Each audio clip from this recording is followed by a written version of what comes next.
দুইটা কি কি? পাসপোর্ট আর ভিসা। যদি না হয় গুলি খাইতে হবে, জেল খাটতে হবে।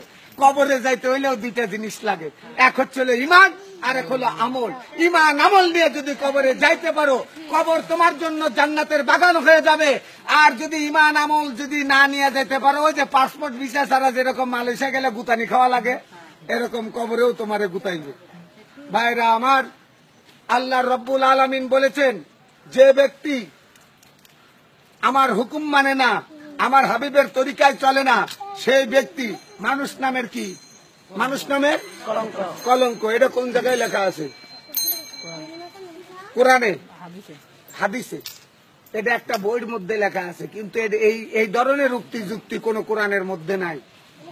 ভাইরা আমার, আপনারা জানেন দিনের নবী হযরত মুহাম্মদ সাল্লাল্লাহু আলাইহি সাল্লাম ৬৩ বছর জিন্দেগিতে ৩.৫ মনের অধিক খাবার খায় নাই, আর আমরা বছরে ১০ মন চাইলেই খায় ফেলি। ভাইরা আমার, আমি শুধু একটি কথা বলতে চাই আপনাদের। সেই কথাটা হলো, মা বোন সবার আছে, স্ত্রী সন্তান সবার আছে, পিতা মাতা সবার আছে। ভাই, আমি মক্কা মদিনার ইমাম সাহেব, কিন্তু আমি মায়ের কথা শুনি না, মাকে কষ্ট দেই। আমার ইমাম সাহেবের কোনো দাম নাই, জান্নাত নাই। আজকালকার পোলাপান ১৬-১৭ বছর বয়সে বিয়ে করার জন্য পাগল হয়ে যায়। মা বিয়ে করে দেওয়ার সাথে সাথে সকিনা আর ফুলবানু পাইয়া মা বাবারে ভুলে যায়। শ্বশুর হয়ে যায় আব্বাজান, শাশুড়ি হয়ে যায় আম্মাজান, আর বাপ মা হয়ে যায় চাকর চাকরান। ভাইরা আমার, যারা মায়ের সঙ্গে খারাপ ব্যবহার করছেন, তারা আজকে মায়ের পা ধরে মাপ চান। যদি মা জীবিত না থাকে, মার বয়সী মহিলাদেরকে সম্মান করেন, মহিলাদের সাথে ভালো ব্যবহার করেন, তাদের খাওয়ান, তাদেরকে দাওয়াত করেন, তাদের জন্য দোয়া কালাম করেন, এটা মা বাপ পাবে। ভাইরা আমার, আমি যদি খারাপ লোক হই, তাহলে আমি কোথাও বসতে পারবো না, দাঁড়াতে পারবো না। আচ্ছা, আপনারাই বলেন, আমি যদি চোর হতাম, আমি যদি ডাকাত হতাম, আমি যদি বদমাশ হতাম, আমি যদি গুন্ডা হইতাম, আমি যদি মদতি হইতাম, আমি যদি জুয়াখোর হইতাম, এখন আমি এখানে দাঁড়ায় আপনাদের সামনে কথা বলতে পারতাম? আপনারা শুনতেন কি? এখন সেটা আপনি বলেন। শুনতেন না। আমার একটা পরিচয় আছে, ওটা সিক্রেট। ওটাকে তোমার মতো দেওয়ার মতো লোকের মতো, তোমার মতো লোকের যদি আমার পরিচয় দেওয়া যাইতো, তাহলে আর আমার পাগল হইতে হইতো। ট্রাই টু আন্ডারস্ট্যান্ড, বোঝার চেষ্টা করো। In the event of conviction, this ticket is to be admit history ticket. My name is M.D.K. Russell. My father's name is Kundukar Musharraf Hossain. My village name is Himsori. My thana name is Ramu. My district name is Cox's Bazar. Bangladesh is our homeland. There are 64 districts in Bangladesh. How many rivers Bangladesh? It is Padma, Meghna, Jamuna. It is beautiful country. I love my country, but it is not beautiful country. It is tip of Bangladesh. Bangladesh station. Habit is the second nature. অভ্যাস হচ্ছে দ্বিতীয় প্রকৃতি। যে যে অভ্যাসে পরিণত হয়ে গেছে, ওই অভ্যাসটা মৃত্যুর আগ পর্যন্ত ছাড়তে পারে না। ভাইরা আমার, আমাদের দেশের সরকার ঘোষণা করে দিয়েছিল, বাংলার মানুষ, আপনারা কি 10 টাকা সের চাল খেতে চান? বাংলার মানুষ বোকা, খায়া গেল ধোকা, বলে যে চাই। কয় তাহলে আমাদেরকে ভোট দেন, আমরা 10 টাকা সের চাল খাওয়াবো। আল্লাহর কসম, 15 বছর রানিং চলতেছে সরকারের। একবার গেছে, আর একবার গেছে, আর একবার জোর করে থেকে গেছে, তাও 40 টাকা সের। সরকার কথা দিয়ে কথা রাখে না।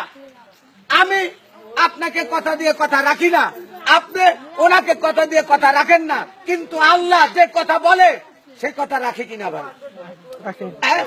যে ব্যক্তি এতেমামের সহিত গুরুত্ব সহকারে 5 ওয়াক্ত নামাজ জামাতে বাঁধিয়া পড়িবে, আল্লাহ তাআলা তাকে 5টি জিনিস পুরস্কৃত করবে। 1 নাম্বার, রিজিকের অভাব দূর করে দিবে। 2 নাম্বার, কবর আযাব মাফ করে দিবে। 3 নাম্বার, ডানাতে আমলনামা দিবে। 4 নাম্বার, বিজলির আকারে ফুলসুরাতের পুল পার করে দিবে। 5 নাম্বার, বিনা হিসেবে নিজ জিম্মাদারিতে আল্লাহ জান্নাতে দিয়ে দিবে। ও ভাই, জান্নাতের দাম কত জানেন? সমগ্র পৃথিবী বিক্রি করিয়া, সমস্ত হীরার খনি, সোনার খনি, তেলের খনি, ব্যাপক খনি বেচা, বিল্ডিং বাড়ি ঘর বেচা, সমস্ত টাকা জড়ো করিয়া জান্নাতে একটা খুঁটা রাখলে যতটুকু জায়গা, এই জায়গার মূল্য দিতে পারবে না। এত বড় একটা দামি জান্নাত আল্লাহ আমাকে আপনাকে দিবে। ভাই, আমার সামনে, আপনার সামনে যদি একটা কুত্তার বাচ্চা সাঁতার জানে না, ওই পানির ভিতরে পড়ে যায়, আমরা বাঁচানোর চেষ্টা করব না? ঘৃণা করব না যদি মনুষ্যত্ব থাকে, যে আল্লাহর সৃষ্টি প্রাণী এ মরবে কেন, বাঁচানোর চেষ্টা করব। আল্লাহ এত সুন্দর করে, এত মোহাব্বত করে তার বান্দাকে বানাইছে আগুনে পোড়ানোর জন্য, কি সুখে শান্তিতে রাখার জন্য। কিন্তু এই বান্দা যদি নিজের সুখ নিজে না চায়, নিজের সুখের কাজ নিজে যদি না করে, তাহলে কারো দোষ দেওয়া যাবে না। দুনিয়ার বুকে আমি চুরি করছি, আমার শাস্তি হবে কিনা? আমি মার্ডার করছি, আমার শাস্তি হবে কিনা? হবে কিনা? হবে। হ্যাঁ, এইরকম দুনিয়াতে আল্লাহ আমাদের যে কাজের জন্য পাঠাইছে, পুরুষের দায়মি ফরজ হলো 3টা। পুরুষের দায়মি ফরজ কয়টা? 3টা। দায়মি ফরজ মানে অবশ্যই অবশ্যই পালন করতে হবে। 1 নাম্বার পাক পবিত্র থাকা, 2 নাম্বার ঈমান আমলে থাকা, 3 নাম্বার নাভির উপর হইতে আঁটুর নিচ পর্যন্ত ঢাকিয়া রাখা। দায়মি ফরজ। মেয়েদের দায়মি ফরজ 5টা, 2টা বেশি। পাক পবিত্র থাকা, ঈমান আমলে থাকা, মাথার চান্দি হইতে পার তালুয়া পর্যন্ত ঢাকিয়ে রাখা, তারপরে স্বামীর খেদমত করা, আর স্বামীর মালামাল হেফাজত রাখা। স্বামীর অর্ডার ছাড়া ভিক্ষা দেওয়া নিষেধ। আর এখনকার বৌদিরা তো স্বামীর জিনিসপত্র টোপলা বান্ধা মারবা।